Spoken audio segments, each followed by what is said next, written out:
Historical records indicate that the expansion of the Mongol Empire in the early 13th century unfolded with a speed and scale that profoundly disrupted established political orders across Eurasia. Cities that had long functioned as administrative and cultural centers were subjected to siege, negotiation, or destruction, and within these processes, the fate of elite women, noblewomen, royal consorts, and daughters of ruling households, was closely tied to the mechanisms of Mongol governance. Their experiences were neither uniform nor incidental. Rather, they formed part of a broader system in which conquest, incorporation, and control were exercised through both violence and calculated integration. Contemporary Persian and Chinese chroniclers describe how the Mongol armies, under the leadership of Chinggis Khan and his successors, approached conquered territories with a combination of strategic ruthlessness and administrative pragmatism. When resistance was encountered, urban populations could be subjected to mass killing, enslavement, or dispersal.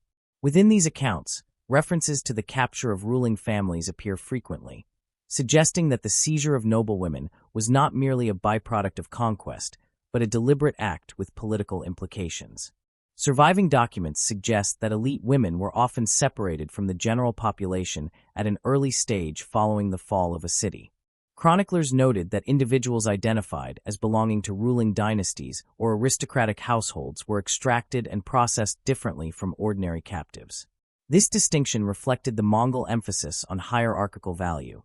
Individuals of political significance could be repurposed within the imperial structure, while others were allocated as laborers, servants, or distributed among troops. Legal codes and administrative practices of the Mongol Empire reveal a flexible but hierarchical approach to the integration of conquered peoples. Noblewomen, particularly those connected to defeated rulers, were frequently incorporated into the households of Mongol elites. In some cases, they were assigned as wives or concubines to commanders or members of the ruling lineage. This practice served multiple functions. It reinforced the authority of Mongol leaders, symbolically subordinating defeated dynasties, while also creating new kinship ties that could stabilize governance in newly annexed regions. Persian historians such as Adamalik Javani recorded instances in which royal women from Khwarezmian and other Central Asian courts were absorbed into Mongol aristocratic households. These accounts suggest that their treatment was conditioned by their perceived utility and status. Some were maintained with a degree of respect consistent with their former rank, particularly if they possessed administrative knowledge or could serve as intermediaries with local populations. Others experienced a more abrupt transition into roles defined by the priorities of their captors. The administrative structure of the Mongol Empire itself complicates any singular interpretation of these experiences. Unlike many contemporary states, Mongol governance did not rely exclusively on sedentary bureaucratic traditions. Instead, it combined nomadic customs with adapted practices from conquered regions. Within this hybrid system, women, both Mongol and non-Mongol, could hold positions of influence within the domestic and economic spheres of elite households.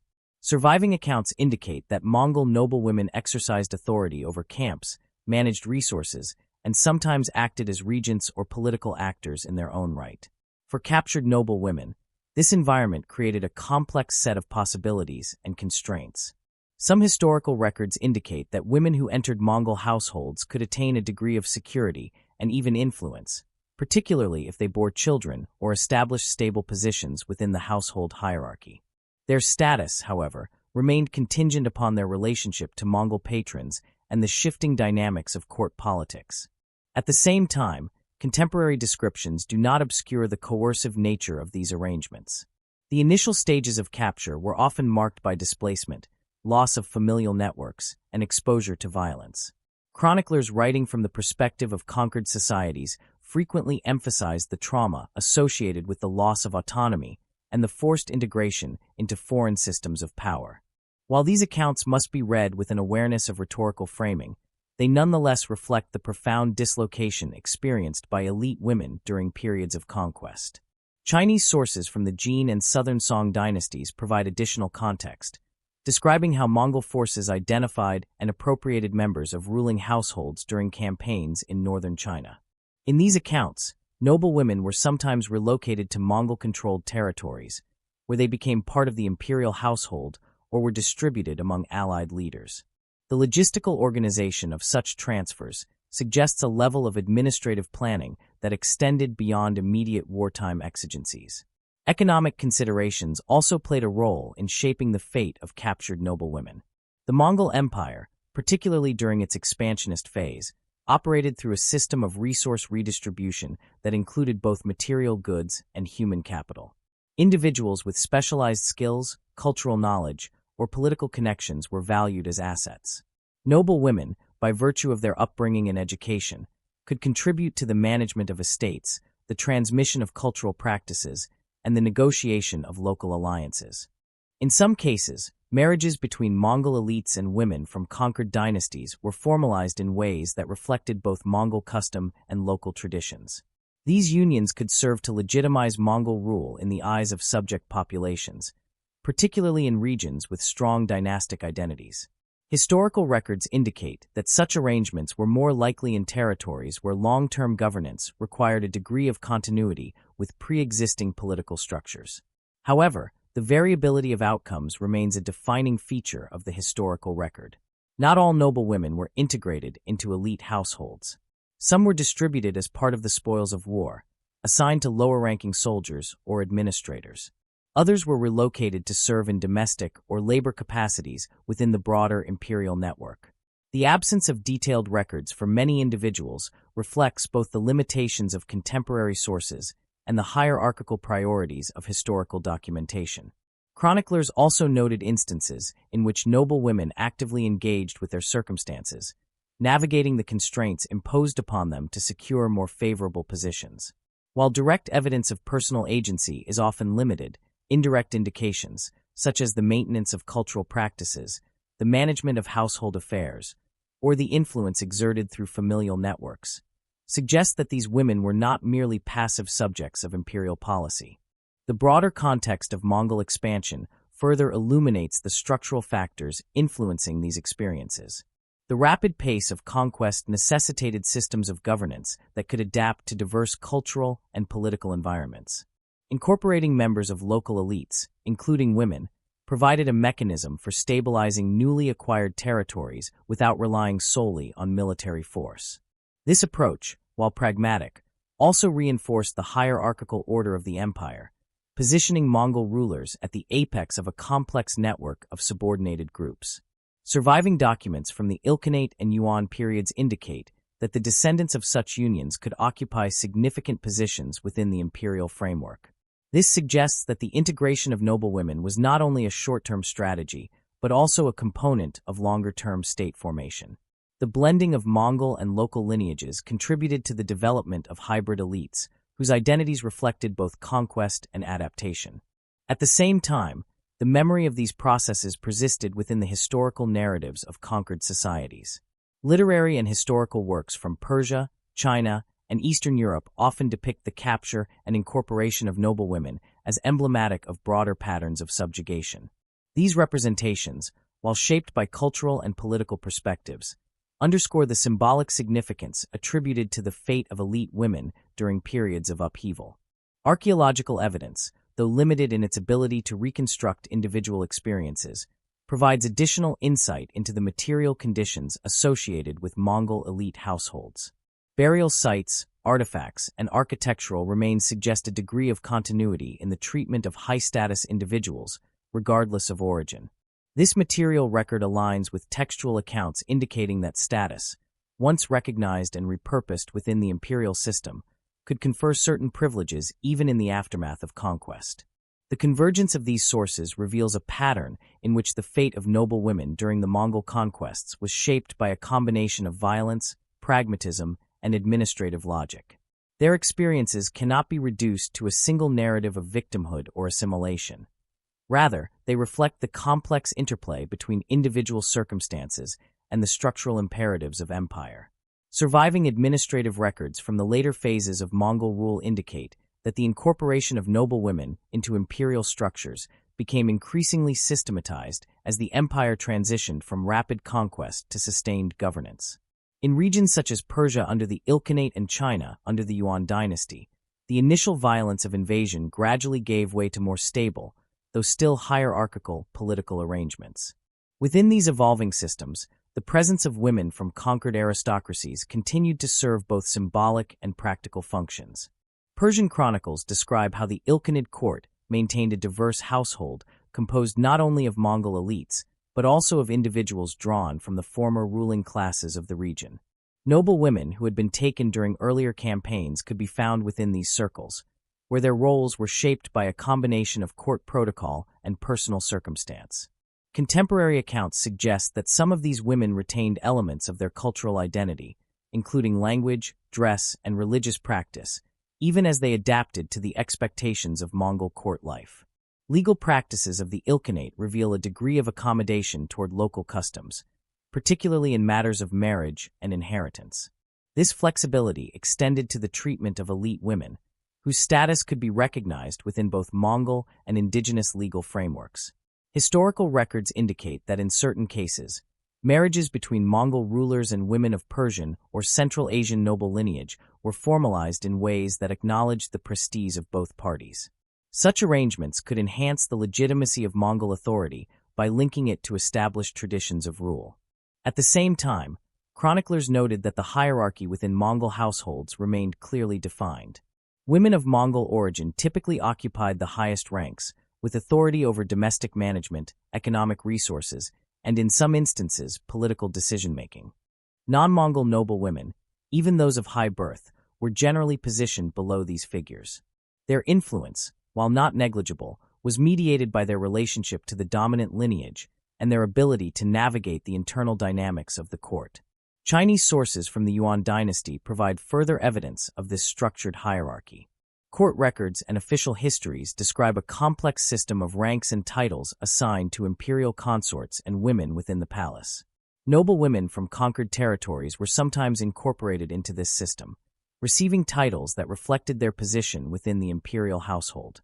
These designations, while conferring a degree of recognition, also reinforced the stratified nature of Yuan court society.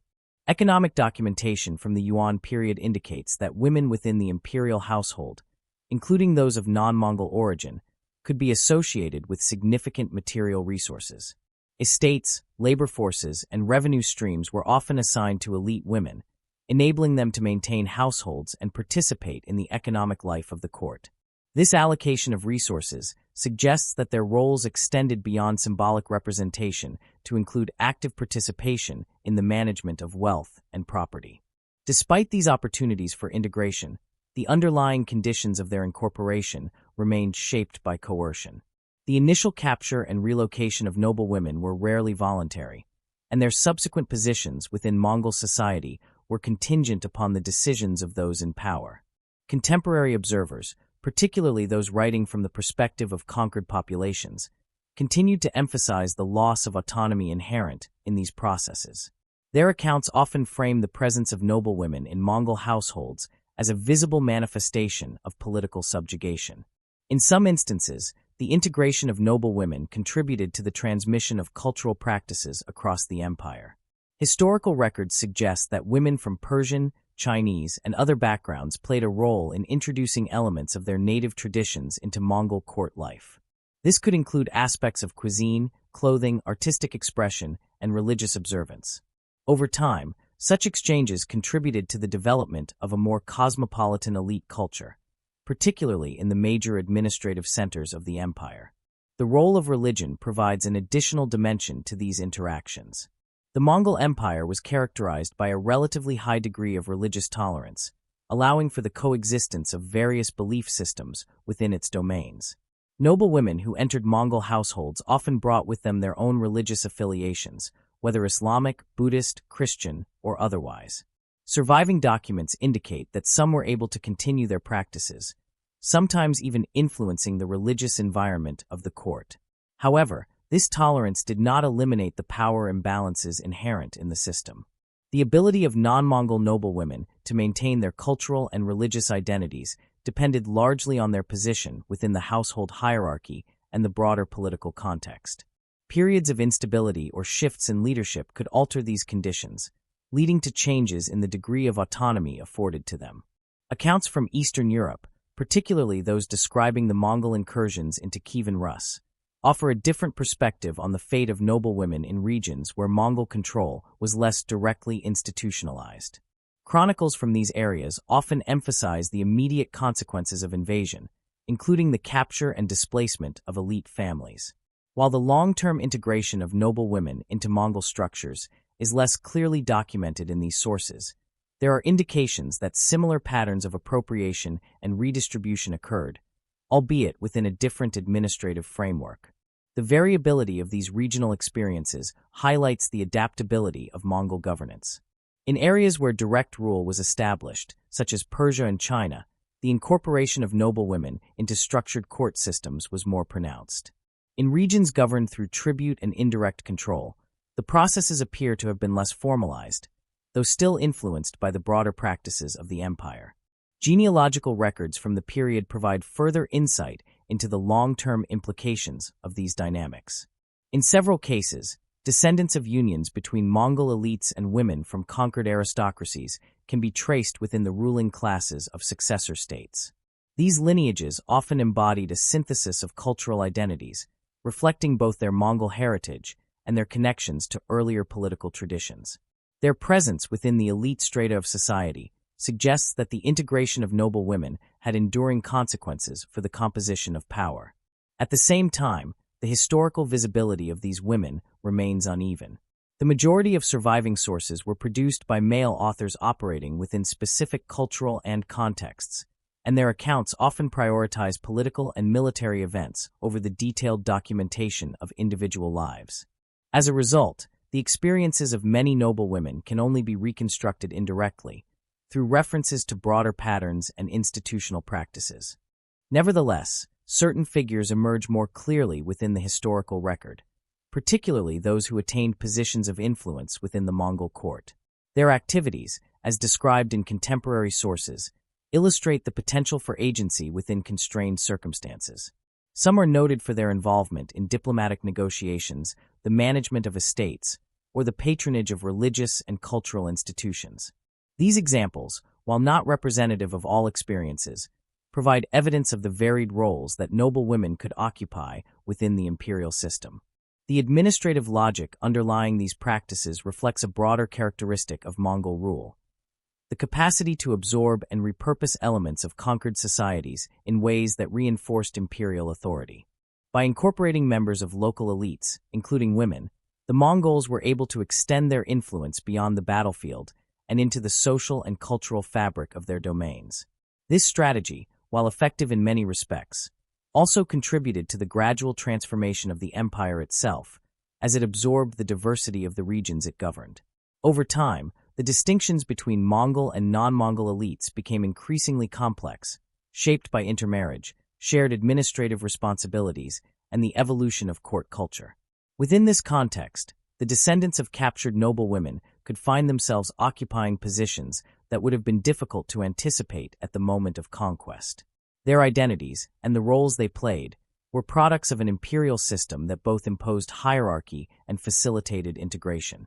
The cumulative evidence suggests that the fate of noblewomen during and after the Mongol conquests cannot be understood solely in terms of immediate outcomes.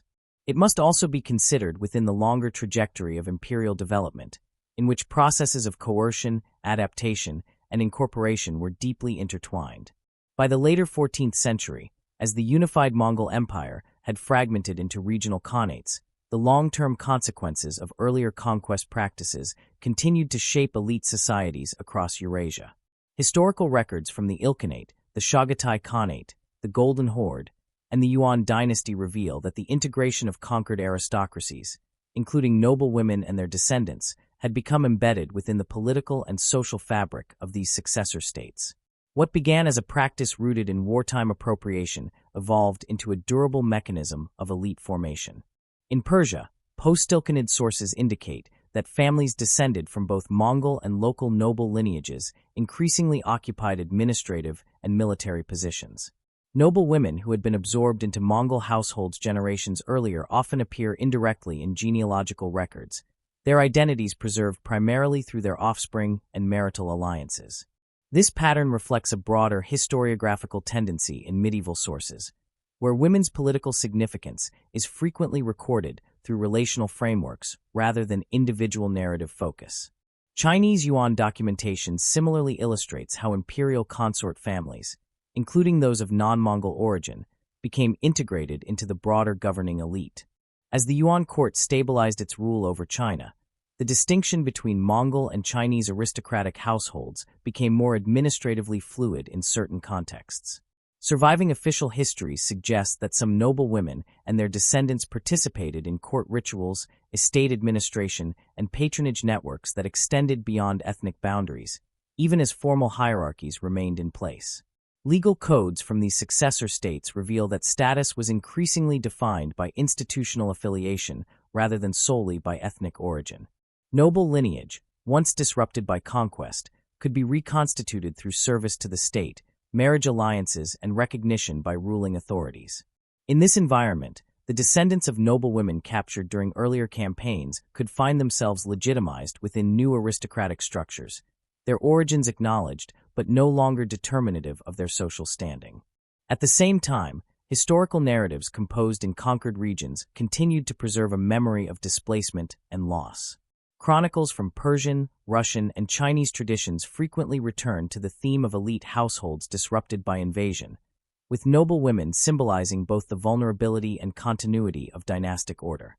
These accounts, while shaped by literary conventions and moral framing, reflect the enduring psychological and cultural impact of Mongol expansion on subject societies. Archaeological and material evidence from this period supports the existence of increasingly hybridized elite cultures. Burial practices, artistic motifs, and household goods from Mongol-era and post-Mongol contexts often display a synthesis of steppe and sedentary traditions. While such evidence cannot identify individual life histories, it does indicate that elite women, including those of mixed ancestry, lived within environments where cultural boundaries were continually negotiated rather than strictly maintained. Religious developments further contributed to this transformation. In the Ilkhanate, the gradual Islamization of the ruling elite altered the framework within which noblewomen operated. Over successive generations, women within ruling households were increasingly situated within Islamic legal and cultural norms, including those governing marriage, inheritance, and charitable endowments. Historical records indicate that some elite women played roles in patronizing religious institutions, thereby embedding themselves within the spiritual as well as political infrastructure of the state. In the Golden Horde, similar processes unfolded under the influence of Turkic, Mongol, and Islamic traditions. Noblewomen within ruling households could exercise influence through dynastic marriages and the management of estates, particularly in frontier regions where political authority depended heavily on local alliances. Their roles were shaped by the need to maintain cohesion across diverse populations, reinforcing the importance of familial networks in sustaining imperial authority.